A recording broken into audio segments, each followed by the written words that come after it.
रायपुर के चंद्रखुरी में कौशल्या माता के मंदिर का आज उद्घाटन हो रहा है और उद्घाटन के अवसर पर मुख्यमंत्री भूपेश बघेल का ये अंदाज देखिए आप, कैसे वो जो है बैठ के रामायण मंडली के साथ वो एकदम से रम गए हैं। तो ये जो छवि है सीएम भूपेश बघेल की, आप देख सकते हैं कि कैसे वो बैठ के जो है डफली बजा रहे हैं और एकदम से जो कलाकार हैं उनसे ज़्यादा वो झूम रहे हैं, उनसे ज़्यादा वो मगन हो गए हैं। दुर्गेश दिखाइए जरा कि कैसे रामायण मंडली जो है उनके साथ बीच में बैठ गए हैं और गृह मंत्री जो हैं, पर्यटन मंत्री ताम्रध्वज साहू, वो भी बैठे हैं।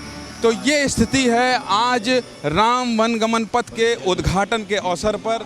यहाँ कौशल्या माता के मंदिर के उद्घाटन के अवसर पर न केवल मुख्यमंत्री बल्कि तमाम लोग वहाँ पर आप देख सकते हैं, विधायक हो, मंत्री हो, वो सभी लोग बैठे हैं और सब जो है वो मगन हो गए हैं इस कौशल्या माता मंदिर के उद्घाटन समारोह में। 3 दिन तक चलने वाला है ये, 7 से 9 तक ये पूरा कार्यक्रम चलने वाला है। और अभी भी देखिए कैसे वहाँ तमाम लोग बैठे हैं। अब मुख्यमंत्री जो है वहाँ से उठ रहे हैं और उठने के बाद वो इस कार्यक्रम से शायद अपने आप को अलग करेंगे। लेकिन ये जो अंदाज था सीएम का, कुछ दिन पहले ही आपने देखा होगा कि लखनऊ में जब लखीमपुर खीरी उन्हें नहीं जाने दिया गया था, तब उन्होंने एयरपोर्ट में ही धरने पर बैठ गए थे वो। और आज जो है वो कैसे रामायण मंडली के साथ खुद रम गए, ये तस्वीर भी आपने देखी। तो क्या इसके सहारे, इन तस्वीरों के सहारे सीएम भूपेश बघेल ये बताने की कोशिश कर रहे हैं कि राम का नाम केवल एक दल ही नहीं ले सकता, राम सबके हैं, जैसा कि वो कह रहे थे। और यही स्थिति जो है वो दिखाई दे रही है यहाँ, क्योंकि कौशल्या माता के मंदिर के उद्घाटन समारोह में बहुत भव्य कार्यक्रम रखा गया है, बहुत बड़ा कार्यक्रम रखा गया है, 3 दिनों का कार्यक्रम रखा गया है। और यही वजह है कि सीएम भूपेश बघेल यहाँ पहुँचे थे। पहले उन्होंने भाषण दिया, पहले उन्होंने बताया कि राम का महत्व छत्तीसगढ़ में क्या है, और अब वो जो है यहाँ रामायण मंडली के साथ बैठकर ये दिखाने की कोशिश कर रहे हैं कि देखिए, न केवल बीजेपी बल्कि हम भी राम के लिए, उनकी माता कौशल्या के लिए कितने समर्पित हैं। और यही अंदाज बताता है और दिखाता है कि क्या इस मंच से राजनीतिक संदेश भी देने की कोशिश कर रहे हैं भूपेश बघेल।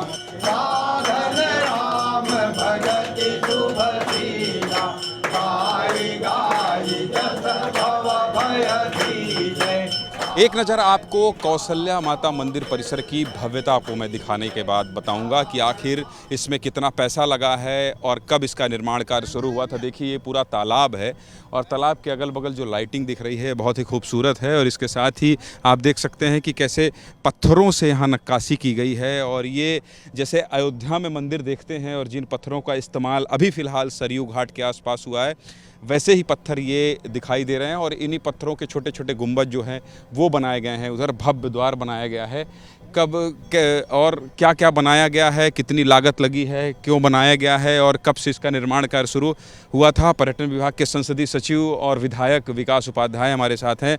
विधायक जी, चलते चलते ज़रा ये बताइएगा कि ये कब से इसका काम शुरू हुआ था और कितनी लागत से बना? देखिए, कांग्रेस की सरकार 2.5 साल हो गए बने, और जब कांग्रेस की सरकार बनी, कौशल्या माता का एकमात्र मंदिर पूरे दुनिया में है।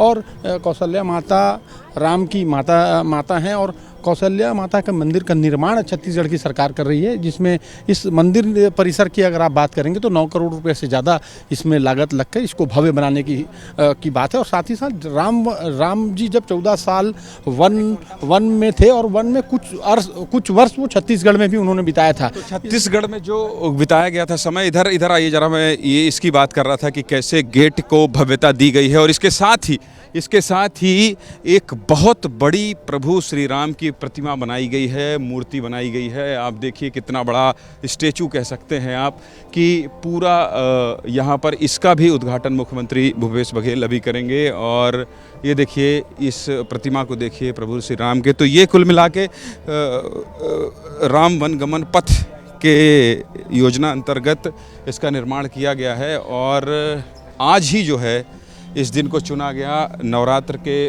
पहले दिन, जब इसके उद्घाटन में न केवल सीएम भूपेश बघेल बल्कि उनका पूरा मंत्रिमंडल और विधायक साथी भी पहुंचे। छत्तीसगढ़ में कौशल्या माता मंदिर के आज उद्घाटन में मुख्यमंत्री भूपेश बघेल समेत देखिए पूरे बस में मंत्रिमंडल के साथी विधायक सभी लोग पहुंचे हैं। और उद्घाटन समारोह में अभी 2 दिन पहले की ही बात है, लखनऊ में आपने देखा होगा छत्तीसगढ़ के मुख्यमंत्री भूपेश बघेल को कि कैसे उन्हें नहीं जाने दिया गया, इजाज़त नहीं मिली तो एयरपोर्ट पर धरने पर ही बैठ गए। उनके कई अवतार हैं और आज वो जो ढोलक बजाने वाले, डफली बजाने वाले, रामायण कीर्तन करने वाले, उनके साथ वो रम गए। तो क्या दिल से रम गए थे कि संदेश देना चाह रहे थे? देखिए, हम लोग तो बचपन में कोई मनोरंजन का साधन होता नहीं था। गांव में जितने भी सेवा समिति है, रामायण समिति है, दुर्गा समिति है, गणेश समिति है, इन्हीं के माध्यम से सब कार्यक्रम होता रहता था। और उसमें फिर हम लोग सब कार्यक्रम आयोजित भी करते थे और उसमें भाग भी लेते थे, कलाकार भी बनते थे और ये सब कार्यक्रम भी होता था। तो ये तो हम लोगों के छत्तीसगढ़ के आत्मा में रची बसी है। तो मैं देख रहा था कि कलाकार गा बजा रहे थे और आप मगन हो गए थे, झूमने लगे थे एकदम। तो आज और कार्यक्रम है, आज तो झूमने और गाने नाचने का सब कार्यक्रम है, तो सब कुछ ठीक भी चल रहा होगा, तभी तो आदमी इतनी खुशी मनाता है।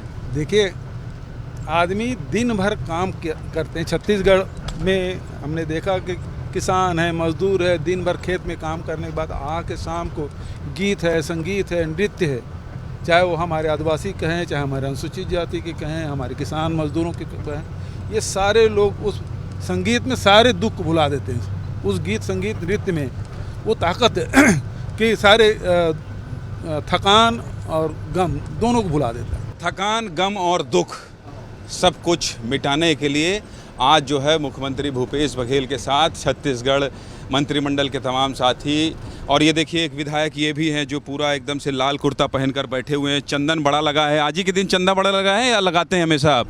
चंदन हमेशा लगाते हैं और छत्तीसगढ़ एक धार्मिक प्रदेश है। जिस प्रकार से प्रदेश के मुख्यमंत्री जी ने राम वन गमन पथ का आज शुभारंभ किया, मैं समझता हूँ कि हिंदुस्तान के इतिहास में जो भगवान को, राम को जानते हैं, वो छत्तीसगढ़ को भी बहुत अच्छी तरीके से जाने। इस प्रकार की सोच कांग्रेस की सरकार की है, भूपेश बघेल जी की सरकार की, और वो आज सफल होते नजर आ रहा है। राम राम हो गया है। और भूपेश बघेल कई मंच से कहते रहे हैं कि तेरे राम मेरे राम नहीं, ये तो कौशल्या के राम है, और कौशल्या के राम की बात हो रही है। और छत्तीसगढ़ में संस्कृति है, परंपरा है, जब भी किसी शुभ काम को शुरू करते हैं तो प्रभु श्री राम का नाम लेकर ही करते हैं। क्या ये सियासी संदेश है या वास्तविक में जो कह रहे हैं वही सच है, ये तो वक्त बताएगा। फिलहाल आज पूरी सरकार राममय है। कैमरा पर्सन दुर्गेश साहू के साथ ज्ञानेंद्र तिवारी, एबीपी न्यूज़, रायपुर।